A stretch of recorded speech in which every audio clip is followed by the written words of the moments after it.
안녕하세요. 글로리 체포를 섬기는 전삼일 목사라고 합니다. 오늘도 여전히 동행하시고 함께 하시는 하나님이 말씀으로 우리 가정을 든든히 지켜줄 줄로 믿습니다. 또 지난주 또 이번 주 어린이 찬양은 각각 우리 미디키즈 또 아이온에서 전사님들이 준비한 찬양으로 보내드렸습니다. 유튜브 채널에 구독과 좋아요를 꼭 눌러주시기를 바랍니다. 제 이야기 하나 나누고 말씀을 나누려고 합니다. 얼마 전에 부모님 집에 갔다가 저의 향수를 자극하는 물건을 하나 찾았습니다. 그것은 바로 장교셨던 제 아버지가 부대를 지휘할 때 쓰셨던 지휘봉을 발견하게 되었습니다. 세월이 많이 흘러서 보니까요, 그 지휘봉에 녹도 슬고 이것저것 많이 까져 있더라고요. 그것을 보면서 잠시 생각에 빠졌습니다. 제 기억 속의 지휘봉은 굉장히 큰 존재였기 때문입니다. 아버지가 참 멋있었습니다. 번쩍번쩍 빛나는 지휘봉으로 부대를 지휘하는 모습이 너무 멋져 보였습니다. 아버지처럼 되고 싶다, 아버지처럼 조국을 사랑하고 또 조국을 위해 희생하는 사람이 되어야겠다는 생각도 하게 되었습니다. 아마 지금 자녀와 함께 예배하시는 분들은요, 아마 자녀도 이런 생각을 할 수 있습니다. 아버지가 하시는 일 혹은 아버지의 모습을 보면서 나도 저렇게 살고 싶다, 나도 저렇게 되고 싶다라는 생각을 하게 될 것입니다.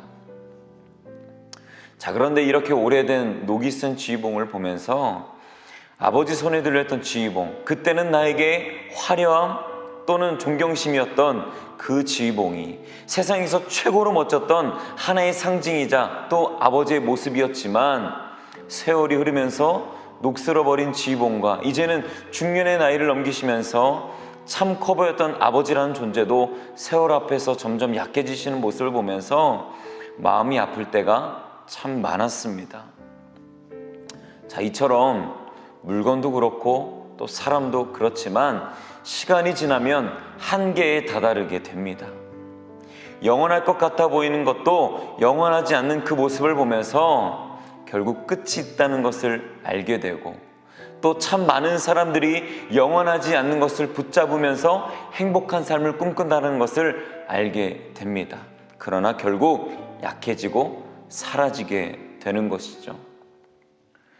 그렇다면 우리는 무엇을 붙잡고 살아가야 될까요? 자, 바로 그 답은요, 하나님의 말씀입니다. 29일의 말씀 행전을 통해서 우리는 모든 세대가 하나님 말씀 앞에 섰습니다. 리딩 바이블, 캐릭터 바이블, 성경 필사, 오늘의 아침 묵상, 정오의 시편 데이트, 매일의 저녁 시편은 우리가 온전히 하나님 앞에 드리지 못했던 삶의 방향과 바른 기준을 잡아주고 있습니다. 우리가 왜 하나님의 말씀을 붙잡고 살아가야 할까요? 오늘 본문 요한복음 20장 32절 말씀에 그 답이 기록되어 있습니다. 31절의 말씀입니다. 오직 이것을 기록함은 너희로 예수께서 하나님의 아들 그리스도이심을 믿게 하려 하며 또 너희로 믿고 그 이름을 힘입어 생명을 얻게 하려 함이니라 라고 이야기합니다. 오늘 본문에는요, 두 가지 포인트가 있습니다. 자, 먼저는요, 그리스도이심을 믿게 하는 것, 또 하나는 생명을 얻게 하려 한다라고 이야기하고 있습니다. 자, 첫 번째 목표인 그리스도이심을 믿게 하려고 말씀을 주셨다라고 이야기합니다. 말씀을 통해서 진정한 메시아 하나님의 아들이 예수 그리스도라는 것을 이야기하고 또 알게 하려 한다는 것이죠. 우리는 무엇을 믿으며 살아가고 있을까요? 대다수의 많은 사람들이요, 내 마음이 가는 곳에 귀를 기울이고 또 그것을 믿을 때가 참 많습니다. 근데 대부분 이 모든 것들이요, 우리를 배신하고 또 우리의 가치를 떨어뜨리곤 합니다. 왜냐? 영원한 것을 보장하지 않기 때문입니다. 자, 그런데 그렇다면 우리는 왜 이 세상의 것이 아닌 하나님의 말씀을 믿어야 될까요? 그 이유는요, 그 하나님의 말씀, 그 약속하신 말씀이 이루어지기 때문입니다. 이사야서 7장 14절에는 이렇게 말하고 있습니다. 7장 14절의 말씀에 보면은 이렇게 기록되어 있어요. 자, 그러므로 주께서 친히 징조를 너에게 주실 것이라. 보라, 처녀가 잉태하여 아들을 낳을 것이요 그의 이름을 임마누엘이라 하리라 라고 이야기합니다. 자, 예수님이 탄생하기 전에 쓰여진 말씀인데요, 누구를 표현하는 이 말씀인가요? 누구시죠? 그렇죠, 예수님입니다. 자, 이 말씀이요 마태복음 1장 23절에도 동일하게 기록되어 있습니다. 무엇을 뜻할까요? 하나님께서는요 약속을 반드시 이루신다라고 하는 사실입니다. 시간이 지나더라도 이루어질 수 없는 상황에서도 하나님께서는 그 약속의 말씀을 통해서 반드시 이야기하시고 이루신다라는 것을 이야기하고 있는 것입니다. 그래서 우리는 하나님의 말씀을 더욱더 신뢰하게 되는 것이죠. 사랑하는 꿈의 가족 여러분, 약속을 이루시는 하나님의 말씀을 붙잡아야 하는 것은 오히려 그 하나님의 말씀을 통해서 하나님을 믿게 하기 때문입니다.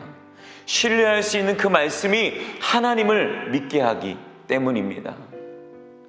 말씀을 읽고 묵상하는 것은 하나님을 점점 알아가는 것입니다. 그럴수록 점점 우리들의 믿음이 성장하는 것을 우리는 경험하게 될 것입니다. 자, 그 다음 두 번째는 뭔가요?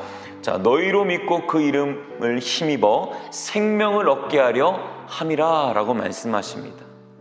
자, 우리가 하나님의 말씀으로 믿고 나아가면요 우리는 이제 그 이름으로 말미암아 생명을 얻게 된다라고 이야기합니다. 자, 저는 개인적으로 우리 자녀들이 하는 게임을 보면서 참 아쉬운 부분이 하나 있습니다. 뭐냐면 이 죽고 사는 문제를 매우 간단하게 표현하고 있습니다. 표현하고 있기 때문이에요. 키 하나 누르면 다시 살고, 또 시간이 지나면 이 게임 캐릭터가 그렇게 되잖아요. 다시 살고. 근데 이걸 보니까 더 나아가 예수님께서 허락하신 이 생명조차도 굉장히 가볍게 생각하는 경우를 발견하게 되는 것이죠. 그러나 예수님께서 우리에게 허락하신 그 생명은 그렇게 쉽게 이루어진 것이 아닙니다. 그의 이야기가 역사가 되고 생명이 되는 것은 인간이 가질 수 있는 최고의 고통을 온 힘으로 감당하셨고, 그로 인해서 우리가 이 구원의 기쁨을 누리며 행복하게 살게 되는 것이죠. 그래서 말씀 안에 거하는 것은 그분을 아는 것입니다. 그리고 우리를 위한 진정한 사랑을 우리는 알게 되는 것입니다. 그리고 또 그것이 우리의 믿음이 되어서 참된 영원한 생명 안에 거하는 천국의 삶이 되는 것입니다. 말씀을 마무리하겠습니다. 이사야서 40장 8절에는요 이렇게 말하죠. 풀은 마르고 꽃은 시드나 우리 하나님의 말씀은 영원히 선다라고 기록하고 있습니다. 여러분, 풀은 마르고요 꽃은 시듭니다. 또 제가 보고 느낀 아버지의 지휘봉처럼 어쩌면 화려하고 영원할 것 같고 위대했던 그 모습들이 영원하지 않고 화려함과 위대함이 오래가지 않을 수 있습니다. 그러나 우리는요 영원한 생명을 허락하신, 우리에게 천국을 허락하신 그 하나님 말씀 안에, 하나님 말씀 앞에 서야 될 줄로 믿습니다. 오늘도 귀한 모든 우리 꿈의 성도님들 가정 가운데 하나님의 말씀이 기쁘게 하고 회복케 하는 귀한 은혜를 누리시기를 소망합니다. 기도하겠습니다. 사랑의 하나님, 오늘도 하나님께서 허락하신 그 말씀을 통해서 우리 가정이 기쁘게 되기를 소망합니다. 세상의 말에 귀 기울였고 또 세상의 어떤 방법과 또 기준에 우리가 반응했었던 것을 다 회개합니다. 이제는 하나님 말씀 앞에 반응하게 하시고 영원한 생명이신 주님의 말씀 앞에 거하는 우리 귀한 가정으로 주님께서 인도하시고 우리를 그렇게 붙들어 주시옵소서. 그래서 말씀으로 우리 가정이 하나 되게 하시고 말씀으로 말씀 앞에 서서 살아가는 우리 귀한 우리 꿈의 성도님들의 가정이 되게 하여 주옵소서. 저희를 너무나 사랑하시는 예수님의 이름으로 기도합니다. 아멘.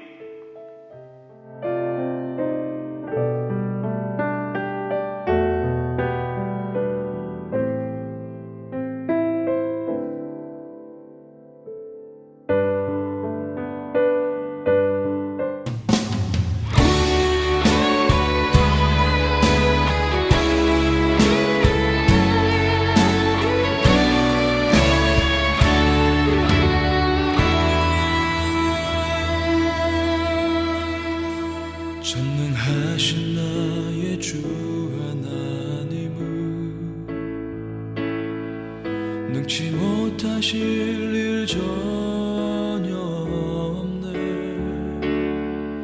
우리의 모든 간구도 우리의 모든 생각도 우리의 모든 꿈과 모든 소망도 신실하신 나의 주 하나님은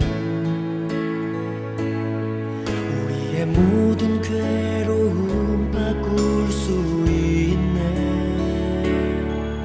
불가능한 일 행하시고 죽은 자를 일으키시니 그를 이길 자 아무도 없네.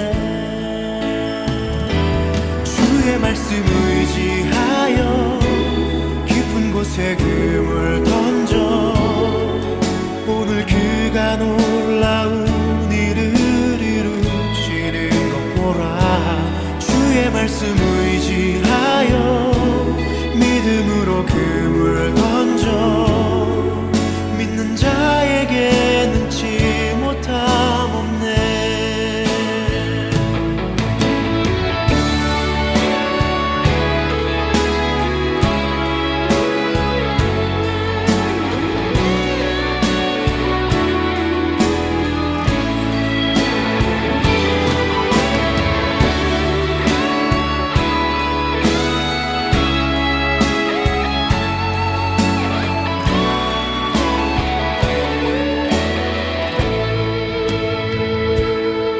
전능하신 나의 주 하나님은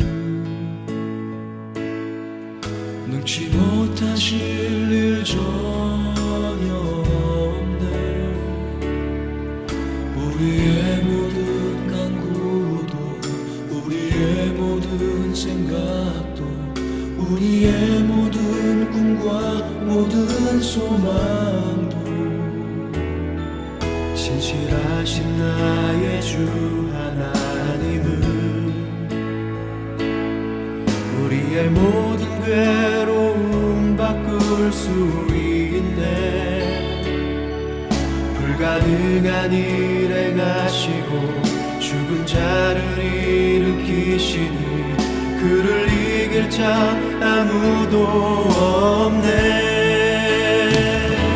주의 말씀을